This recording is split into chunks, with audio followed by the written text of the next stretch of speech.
మొన్న తాండూరులో గురుకుల్లో జరిగిన విషారం దిని పిల్లలు ఏదైతే సిక్ అయి ఉన్నారో మొన్న చూడడానికి పోతే మమ్మల్ని అక్కడ చూడనివ్వకుండా మమ్మల్ని వెనక్కి పంపించారు అరెస్ట్ చేసి. అదే అమ్మాయిని ఈరోజు ఇక్కడ నిమ్స్ కి షిఫ్ట్ చేశారు. మేము ఆ రోజు చెప్పింది ఒకటే, 10 మంది పిల్లలు విషారం దిని వాళ్ళు సిక్ అయి ఉన్నారు, వాళ్ళకు ట్రీట్మెంట్ ఇప్పించాలన్నప్పుడు వికారాబాద్ హాస్పిటల్ తీసుకొచ్చి మళ్ళీ ఇమీడియట్ గా హాస్టల్ తీసుకుపోయి హాస్టల్లో ట్రీట్మెంట్ ఇచ్చే ప్రయత్నం చేస్తున్నారు. నెక్స్ట్ డే పేపర్లో చూస్తే పేరెంట్స్ కూడా అలౌ చేయట్లేదు అన్నప్పుడు మేము వెళ్లడం జరిగింది, అట్లీస్ట్ మేమన్నా వెళ్లి చూద్దామని. అయినా కూడా మమ్మల్ని అక్కడ అలౌ చేయకుండా, అంటే పిల్లలకు బాగా సీరియస్గా ఉందని తెలిసినా కూడా ఒక రకమైన అంటే మభ్యపెట్టే ప్రయత్నం చేసే ప్రయత్నం ఈ ప్రభుత్వం చేసింది.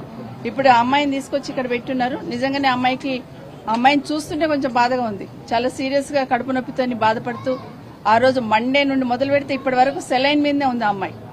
ఇప్పటికైనా ఈ హాస్పిటల్ తీసుకొచ్చిన ట్రీట్మెంట్ ఇవ్వడానికి మిగతా పిల్లల్ని కూడా, ఎందుకంటే గత సంవత్సరం నుండి చూస్తా ఉన్నాం గురుకులాలలో విషారం తిని దాదాపుగా 49 మంది పిల్లలు చనిపోయినారు. అయినా ఈ ప్రభుత్వంలో చలనం లేదు.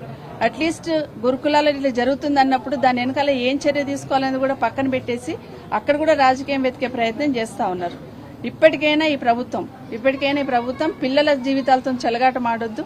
ఎందుకంటే గురుకులాలు అనేది దేశంలో ఎక్కడ లేని విధంగా కేసీఆర్ గారు స్థాపించి దాదాపు 5 లక్షల మంది పిల్లలు అక్కడ చదువుతా ఉన్నారు. వాళ్ళను ఉన్నత శిఖరాలకు అధిరోహించేటట్టు వాళ్ళను చదివించాలనే ప్రయత్నం కేసీఆర్ గారు చేస్తే ఈరోజు ఈ ప్రభుత్వం వచ్చిన తర్వాత ఒకరొక్కరు చావు బాటన పడతా ఉంటే బాధ అనిపిస్తా ఉంది. ప్రభుత్వం చిత్తశుద్ధితో పనిచేయాల్సిన ప్రభుత్వం గాలి కొదిలేసి రాజకీయాల మీద పెట్టినంత దృష్టి ప్రజా సంక్షేమం మీద పెట్టట్లేదు ఈ ప్రభుత్వం. కాబట్టి ఇలాంటి దారుణమైన పరిస్థితులు ఏర్పడతా ఉన్నాయి. ఇప్పటికైనా తాండూరులో ఉన్న వికారాబాద్ హాస్పిటల్లో ఎవరికైతే ట్రీట్మెంట్ ఇప్పిస్తున్నారో ఆ పిల్లలను కూడా జాగ్రత్తగా మంచి ట్రీట్మెంట్ ఇప్పించి వాళ్ళకు మంచి ఆహారం అందించేటట్టు చేయాలని. ఎందుకంటే వాళ్ళకున్న పెండింగ్ బిల్స్ కానీ అలాంటివన్నీ ఇస్తేనే కదా వాళ్ళు చేసేది.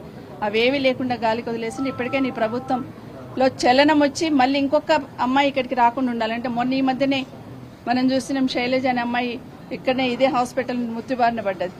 మళ్ళీ అట్లాంటి ఇన్సిడెంట్ జరగకుండా ఉండాలంటే గురుకులాల పిల్లల హాస్పిటల్ బాట పట్టకుండా ఉండాలంటే ఈ ప్రభుత్వం బాధ్యతగా పనిచేయాల్సిన అవసరం ఉంది.